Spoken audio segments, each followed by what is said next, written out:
Jangan lupa subscribe YouTube channel Metro TV News dan pastikan untuk menyalakan lonceng notifikasinya. Dan seperti apa bentuk pengawasan yang dilakukan pemerintah untuk memastikan pendistribusian minyak goreng berjalan dan memastikan stok minyak goreng aman di pasaran? Ulasannya akan dipaparkan oleh Livia Ramadanti dalam segmen Fact Check. Silakan Livia. Reza dan juga pemirsa, bongkar pasang aturan minyak goreng terus dilakukan pemerintah. Sejak harganya melambung hingga kini langka, pemerintah telah melakukan sejumlah strategi. Seperti apa hasilnya dan apa langkah konkret dari pemerintah menghadapi krisis ini? Nah, berikut data-data yang sudah berhasil kami kumpulkan. Pemirsa, ternyata pemerintah sudah berulang kali menerbitkan aturan untuk menstabilkan harga pasokan minyak goreng. Namun kenyataannya penerbitan aturan tersebut tak membuat masalah selesai. Sebelum menerapkan aturan subsidi minyak goreng curah, pemerintah lebih dulu mengeluarkan acuan harga eceran tertinggi atau HET. Kita lihat ini peraturan Menteri Perdagangan nomor 6 tahun 2022 yang dikeluarkan pada 26 Januari 2022 dan ditetapkan atau mulai berlaku pada 1 Februari 2022 adalah minyak goreng eceran dengan yang kategori curah. Ini dijual secara atau per liternya 11.500. Kemudian untuk minyak goreng kemasan sederhana 13.500 per liternya. Ini untuk acuannya atau harga eceran tertinggi, dan untuk minyak goreng kemasan premium dijual dengan harga 14.000 per liter. Kemudian dirubah lagi peraturannya pada peraturan Menteri Perdagangan nomor 3 tahun 2022 berlaku pada tahun atau bulan yang sama, yaitu adalah pemberlakuan minyak goreng satu harga sebesar Rp14.000. Nah, yang terbaru pemerintah berencana mensubsidi minyak goreng curah dengan harga Rp14.000 per liter. Keputusan ini diambil setelah Presiden Joko Widodo menggelar rapat terbatas kemarin. Dengan keluarnya aturan ini, maka harga eceran tertinggi yang sebelumnya telah ditetapkan tidak lagi berlaku. Kita lihat informasinya di sini. Bisa kita lihat bahwa pemerintah akhirnya mengeluarkan harga eceran tertinggi hanya untuk minyak curah, yaitu Rp14.000 per liternya. Untuk minyak goreng kemasan sederhana dan juga kemasan premium dibiarkan mengikuti mekanisme pasar. Lalu dana subsidinya dari mana? Ternyata dana subsidinya adalah berasal dari Badan Pengelola Dana Perkebunan Kelapa Sawit. Nah, apa alasan subsidi minyak goreng curah oleh pemerintah? Nah, kita simak pernyataan selengkapnya dari Menko Perekonomian Erlangga Hartarto.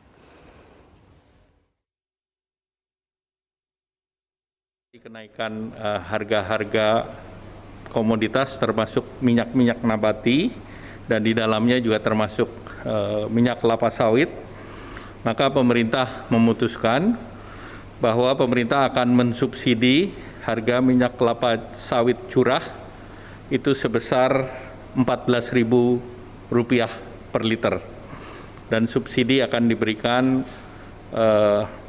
berbasis kepada dana dari BPDP KS. Kita berharap bahwa dengan nilai keekonomian tersebut, minyak sawit akan tersedia di pasar modern maupun di pasar tradisional. Kembali lagi ke aturan subsidi minyak untuk minyak goreng curah khususnya nih. Apakah minyak curah yang dimaksud pemerintah yang kerap Anda gunakan? Nah, saya akan ajak Anda mengenal perbedaan masing-masing dari minyak goreng yang dijual di pasar. Setidaknya ada 3. Bisa kita lihat minyak curah. Ini adalah minyak tanpa kemasan premium dan hanya sekali penyaringan. Kemudian angka dari peroksidanya ini cukup tinggi karena hanya sekali penyaringannya. Kemudian cenderung terpapar oksigen dan cahaya karena hanya dibungkus dengan plastik sederhana.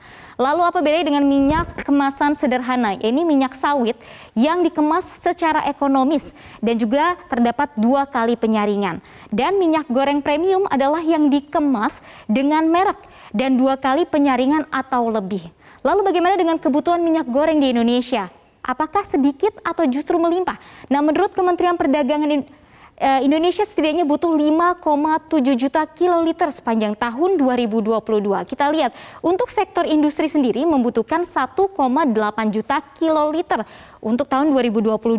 Kemudian untuk sektor rumah tangganya yaitu 3,9 juta kiloliter dengan total keseluruhan 5,7 juta kiloliter. Nah, ironi memang ketika Indonesia merupakan salah satu negara penghasil minyak sawit terbesar dunia, justru harus mengalami harga minyak yang tinggi, bahkan terjadi kelangkaan.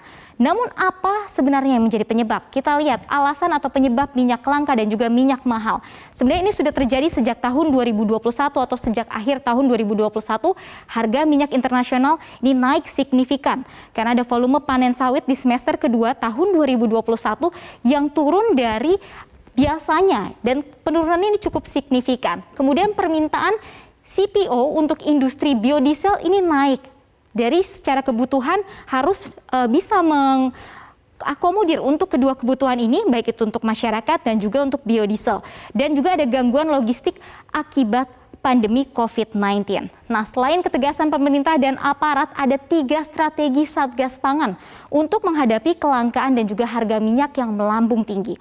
Apa saja yang dilakukan atau strategi dari Satgas Pangan? Kemarin sudah dikatakan oleh tim dari Satgas Pangan bahwa koordinasi Satgas dengan Kemendak akan mempercepat realisasi Domestic Market Obligation atau DMO. Ini yang memang sudah aturannya beberapa kali berubah. Dari yang sebelumnya 20%, kemudian dinaikkan oleh pemerintah menjadi 30%. DMO ini harus dipenuhi oleh perusahaan-perusahaan sawit.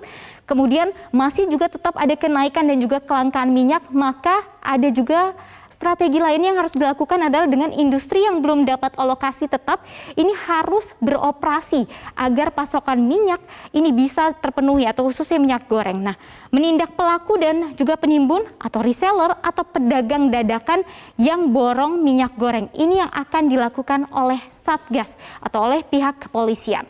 Nah, terakhir saya ajak Anda untuk menyimak arahan Kapolri pada jajarannya untuk memastikan minyak ada di pasaran. Berikut pernyataan dari Kapolri. Untuk rekan-rekan mengambil langkah-langkah di lapangan, mengawasi betul, dan kemudian melakukan langkah-langkah koordinasi dengan Satgas.